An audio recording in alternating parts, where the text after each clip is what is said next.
Hello मेरे students, तो आज के इस वीडियो में हम लोग जो है आने वाले माध्यमिक परीक्षा के लिए ज्योग्राफी से एक इंपॉर्टेंट मॉडल क्वेश्चन पेपर को सॉल्व करेंगे। तो चलिए शुरू करते हैं।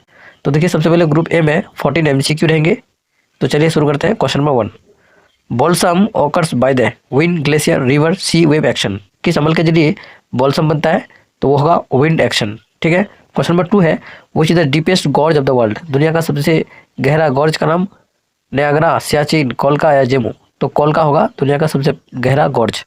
क्वेश्चन नंबर 3 है, dust particles of atmosphere is called haze. Atmosphere में जो डस्ट पार्टिकल्स होता है इसको क्या कहते हैं? चिनोक, जेट स्ट्रीम, फॉन या एरोसोल्स। तो इसको एरोसोल कहते हैं। क्वेश्चन नंबर 4 है, मेसोपाउस मार्क्स एंड ऑफ। मेसोपाउस कहाँ पे खत्म होता है? हाइड्रोस्फीयर में, आइनोस्फीयर में, मेसोस्फीयर में, स्ट्रेटोस्फीयर में। तो आंसर होगा मेसोस्फीयर में। क्वेश्चन नंबर 5 है, trade winds are. Trade winds क्या होता है? तेजाती हवा, हॉट, ड्राई, वेट या मॉइस्चरस। तो ड्राई होता है, वो खुश्क होता है। क्वेश्चन नंबर 6 है, low tide is called as. Apogee, perigee, syzygy, ebb. तो लॉटाइड को ईब के नाम से जाना जाता है। क्वेश्चन नंबर 7 है, biodegradable waste is useful, harmful, crucial, none of this. Useful. Question number 8, maximum distance between earth and moon exist during apogee. Earth और मून का सबसे ज्यादा डिस्टेंस कब होता है? जब अपोजी होता है, या पेरिजी होता है, या सीजी होता है। तो जब अपोजी होता है। Question number 9, highest part of Himalaya. Himalaya का सबसे ऊंची जगह हिमाद्री, शिवालिक, हिमाचल, तेथिस। तो आंसर होगा Himadri. Question number 10, crops of winter season called. Winter season के क्रॉप को क्या कहते हैं? Rabi. Question number 11, Dal lake is situated on. Himachal Pradesh, West Bengal, Kashmir, Punjab. तो ये कश्मीर होगा। क्वेश्चन नंबर 12, बीकानेर खाल is situated in. Rajasthan, Delhi, UP, Bihar. तो आंसर होगा Rajasthan. Question number 13, the term topography means description of river, weather, forest, region. तो आंसर होगा reason. Question number 14, the Salem steel plant located in Karnataka, Tamil Nadu, Jharkhand, West Bengal. तो answer होगा तमिलनाडु। तो ये हो गया 14 MCQ। तो आप देखिए ग्रुप बी में match column A with column B. Victoria, तो इसका आंसर होगा वाटरफॉल। ठीक है। चिल्का, तो चिल्का का आंसर 6 नंबर, जिसमें लेक, चिल्का एक लेक है। सहारा, तो सहारा जो है इसका आंसर होगा अफ्रीका में है वो। इसका बाद बरखान, बरखान होगा विंड एक्शन। इसका बाद हरिकेन होगा active over the sea. Okay, ये होगा कॉलम ए कॉलम बी में। अब देखिए ट्रू फॉल्स, 6 ट्रू फॉल्स है आपका। क्वेश्चन नंबर 1 है, leach plains are form by the degradation. Leach plain जो है डिग्रेडेशन की वजह से बनता है, तो ये फॉल्स होगा। एग्रेडेशन की वजह से बनता है। Question number 2, regur is the other name of laterite soil. ये फॉल्स होगा। Question number 3, the direction of wind may be observe by wind waves. Wind wave के जरिए हम लोग डायरेक्शन पता कर सकते हैं हवा का। तो ये भी फॉल्स होगा। Question number 4, West Bengal is the largest producer of cotton in India. ये भी फॉल्स होगा। Question number 5, the lowest high tides are known as neap tide. तो ये ट्रू है। Mediterranean climate is called the resort climate. ये भी true है। अब चलते हैं ग्रुप सी में। फिल इन द ब्लैंक्स, खाली जगह को आपको भरना है 4।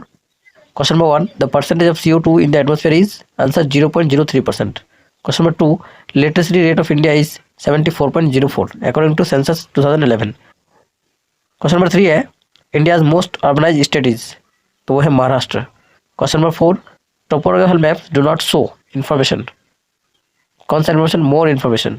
एक या दो लफ्जों में आपको जवाब देना है। 6 क्वेश्चन है। क्वेश्चन नंबर 1 है, what is the imaginary line joining places having equal temperature. एक जैसे रजहात वाले इलाके को जो ज्वाइन करता है जो इमेजिनरी लाइन, तो उस इमेजिनरी लाइन को हम लोग आइसोथर्म कहते हैं, हम निस्बती हरारत। Question number 2, by which state does India separate from Sri Lanka. Sri Lanka से इंडिया को जुदा करता है कौन सी स्टेट? तो वह है पाक स्टेट या पाक अपनाई। Question number 3, which soil is ideal for cotton cultivation. तो कॉटन कल्टिवेशन के लिए ब्लैक सॉइल या रेगोर सॉइल बहुत ही जरूरी है। Question number 4, how many dams does DVC। DVC में कुल कितने डैम्स है? तो वो टोटल 4 डैम है। Question number 5, which is called the lifeline of India.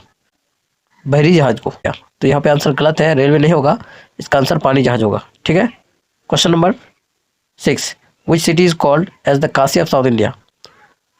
तो Kashi of South India is Madurai. Madurai को साउथ इंडिया का काशी कहा जाता है। तो आप देखिए 2 मार्क्स का क्वेश्चन ग्रुप सी में, जहाँ पे आप लोगों को जो है 6 क्वेश्चन का आंसर लिखना है। क्वेश्चन नंबर 1 है, write two effect of global warming और सुंदरबन डेल्टा। सुंदरबन डेल्टा पर ग्लोबल वार्मिंग के 2 असर। तो सबसे पहला असर तो ये होगा कि ग्लोबल वार्मिंग की वजह से वहाँ के जो ग्लेशियर हैं वो पिघल जाते हैं, जिसकी वजह से सी लेवल में बहुत ही हाइट बढ़ रही है। ठीक है, ये दे सकते हैं। और दूसरा नंबर में हम लोग देंगे कि सुंदरबन के जंगल के डूबने से तूफान और साइक्लोन का खदशा बढ़ता जा रहा है। ठीक है, ओके। क्वेश्चन नंबर और में इसी का है, what do you mean bye iceberg. तो आइसबर्ग क्या है? जब ग्लेशियर आगे बढ़कर समंदर तक पहुंच जाता है, उसकी बर्फानी चट्टानें समंदर में तैरने लगती है, तो इन्हें आइसबर्ग कहते हैं। समंदर में तैरते हुए आइस को आइसबर्ग कहते हैं। ठीक है, क्वेश्चन नंबर 2 है what is mean by Chinook. तो इस तरह आप लोग जो है सारे क्वेश्चन का आंसर देख लीजिए, यहाँ पे उर्दू में लिखा हुआ है। अगर आप लोग ये सारे क्वेश्चन का आंसर इंग्लिश में चाहिए तो हम लोग के पास अवेलेबल है, आप लोग जरूर इस नंबर से कॉन्टैक्ट कर सकते हैं। इसके साथ ही एबीटी या टेस्ट पेपर में जो भी इंपॉर्टेंट क्वेश्चन दिया गया है वो सारे क्वेश्चन का आंसर भी आप लोग के नोट्स में अवेलेबल है, जो इस बार आने वाले माध्यमिक के लिए बहुत ही इंपॉर्टेंट रहने वाले हैं। तो अगर आप लोग नहीं खरीदे हैं तो बहुत ही कम कीमत पे आप लोग ज्योग्राफी का जो नोट्स है वो खरीदिए और इस नंबर से कॉन्टैक्ट कीजिए। इसके बाद देखिए what is CG, what are the biodegradable waste, what is industrial waste, plantation crop, what do you mean by sunrise industry. ये सारे क्वेश्चन का आंसर जो है यहाँ पे लिखा हुआ है उर्दू में। Compare between river valley and glacier valley. ठीक है, इसके बाद एब्सोल्यूट ह्यूमिडिटी और रिलेटिव ह्यूमिडिटी में फर्क, इफेक्ट ऑफ वेस्ट डिस्पोजल और भागीरथी और हुगली रिवर। ये क्वेश्चन बहुत इंपॉर्टेंट है इस बार। इसका रीयूज ऑफ वेस्ट क्या है, southern Indian river suitable for navigation, क्यों नहीं है।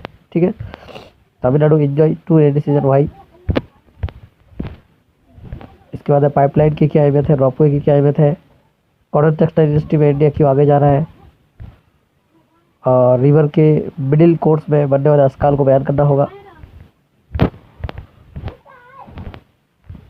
उसमें रिवर बेंडर ऑक्सबो लेक आते हैं, नेचुरल लेविस आते हैं, flood plain, describe landform develop by glacier deposition, glacier के जमाव के जरिए बनने वाला अस्काल।